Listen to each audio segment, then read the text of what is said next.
Quranic creation story from the 8th of the 7th month of 1446.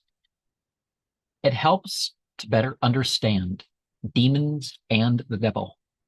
Let's develop our character past our origins as non-doubting souls. The metaphors of creation makes clear it is not limiting to parallels.